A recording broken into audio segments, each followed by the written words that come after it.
Anda kembali di Kabar Merah Putih pemirsa. Kepala Basarnas dan BNPB pagi tadi meninjau lokasi ambruknya bangunan Pondok Pesantren Al-Husini di Buduran, Sidoarjo, Jawa Timur. Proses evakuasi hari ketiga masih fokus pada penyelamatan korban yang masih hidup. Tercatat hingga saat ini masih ada 7 korban yang hidup di bawah reruntuhan. Akibatnya tim penyelamat harus ekstra hati-hati untuk menembus korban yang terjebak agar bangunan tidak kembali runtuh. Kepala Basarnas dan BNPB terlihat masih berdiskusi untuk menentukan langkah evakuasi. Keduanya nampak sedang memetakan lokasi kejadian agar proses evakuasi semakin cepat.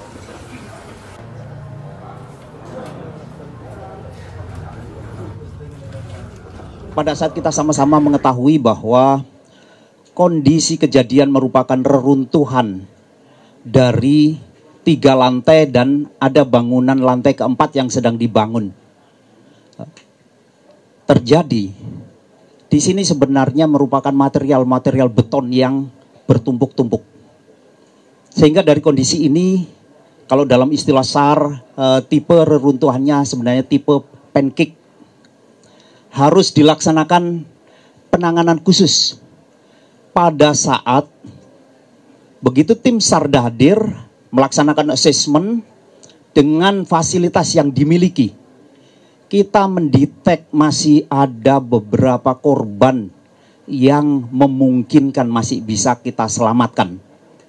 Sehingga pada saat itu Badan SAR Nasional langsung mengirim Badan SAR Special Group yang dari kantor pusat, kemudian kita mengerahkan kantor SAR yang ada di Jogja dan juga kantor SAR yang ada di Semarang dengan peralatan khusus untuk melaksanakan tindakan rescue yang dilaksanakan di sini. Tim SAR gabungan terus berupaya mengevakuasi korban yang masih terjebak reruntuhan bangunan Pondok Pesantren yang ambruk kemarin. Salah satu tim rescue Pemkot Surabaya menceritakan momen saat berusaha mengevakuasi korban dari reruntuhan. Aku Ajis dari Rescue Surabaya ya. Sabar ya, ini usaha. Yusuf, umurmu berapa? 16 tahun. Apa yang luka? Nggak ada. Ya? Nggak ada ya, cuma perut kecepet ya? Ya, di sebelah kiri Jus. Ya. Haikal? Ya. Kamu yang sakit apa nak? Semuanya sakit. Semuanya sakit. Oke, semangat ya. Sabar ya. Sabar. Ini yang satu sudah selamat. Kamu sabar ya. Sabar ya nak ya. Aku Ajis dari Rescue Surabaya ya.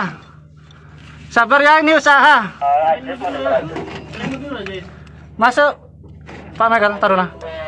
Untuk di situ ya apa kondisinya? Bisa dieksekusi atau masih butuh beberapa waktu? Butuh beberapa waktu ya, karena ini saya saja ini untuk berjalan merayap aja sangat kesulitan ini. 86.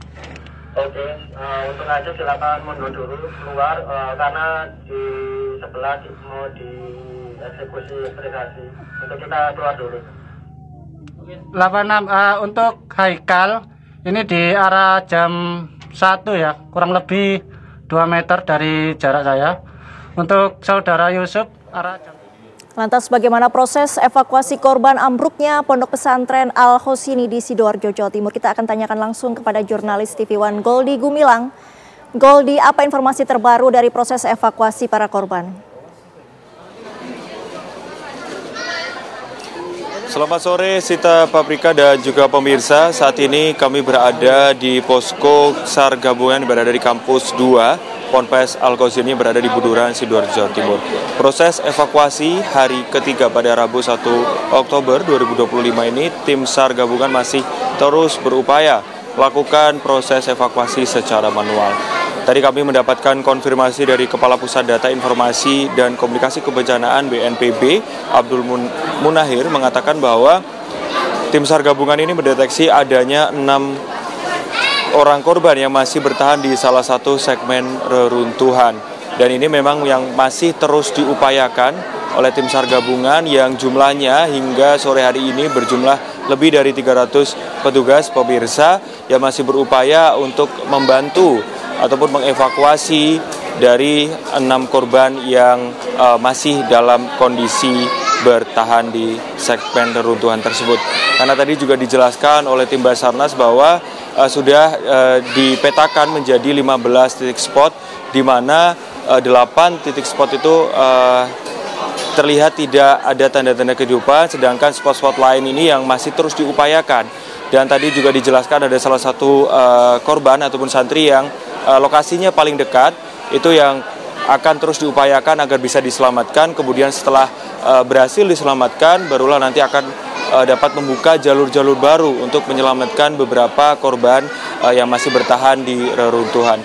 Sementara untuk data keseluruhan pemirsa, dari yang kami himpun di posko BPBD maksud kami Jawa Timur, terdapat 100 jumlah korban santri yang sudah terdata. Di antaranya 3 meninggal dunia, ada 76 yang luka ringan, dan ada 21 santri yang mengalami luka berat.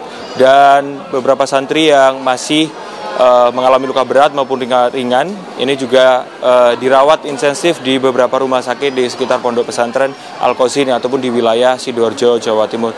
Sementara untuk data pelaporan santri yang hilang yang tercatat di salah satu posko pencatatan ini berjumlah 66 orang maksud kami pemirsa, dan ini juga masih terus di cross check karena data ini masih terus diperbarui, mengingat ada beberapa santri yang dimungkinkan belum terdata ataupun sudah pulang ke rumah masing-masing. Dan memang ada beberapa kendala dari proses evakuasi, salah satunya juga rentannya reruntuhan ini bisa menyebabkan reruntuhan susulan, sehingga tim SAR gabungan yang sejak hari Senin, Selasa hingga hari Rabu ini melakukan evakuasi ini berhati-hati, karena tadi juga dijelaskan tadi malam pada hari Selasa sekitar pukul 23.50 waktu Indonesia Barat terjadi gempa bumi dengan skala liter 6,5 di wilayah Sumeneb, dan gempa tersebut juga terasa di wilayah Sidoarjo ataupun di Ponpes Al-Qasim ini. Tadi juga dijelaskan sebelumnya ada salah satu korban yang jarak antara beton dan juga dirinya ini sekitar 15 cm karena adanya gempa pada malam kemarin tersebut. Ini jaraknya mendekat pemirsa di angka 10 cm. Namun ini tentu juga kita sama-sama ikut menyaksikan dan juga terus mengupdate data terkait dengan proses evakuasi, mengingat ini juga sudah masuk hari ketiga, dan ini juga nantinya dari pihak Basarnas maupun tim SAR gabungan akan mengevaluasi apakah nanti akan diturunkan alat-alat berat, mengingat sejumlah alat berat juga sudah disiapkan seperti 2 bego, dan juga direncanakan kalaupun nanti diperlukan akan memerlukan alat-alat seperti kren dan lain sebagainya untuk mempermudah tim SAR melakukan evakuasi menyeluruh untuk seluruh korban yang masih tertimbun di reruntuhan. Di belakang kami ini Sita Paprika dan juga pemirsa, keluarga korban juga menunggu proses evakuasi ini dari hari Senin hingga hari Rabu ini. Mereka juga terus berharap dan juga berdoa agar sanak keluarganya maupun anak-anaknya ini dapat ditemukan atau dapat segera ditemukan oleh tim SAR gabungan yang bertugas. Sementara itu, Sita Paprika, informasi yang dapat kami kabarkan terkait evakuasi dan juga data terbaru korban. Terima kasih Gauli Gumilang atas informasinya. Selamat bertugas kembali.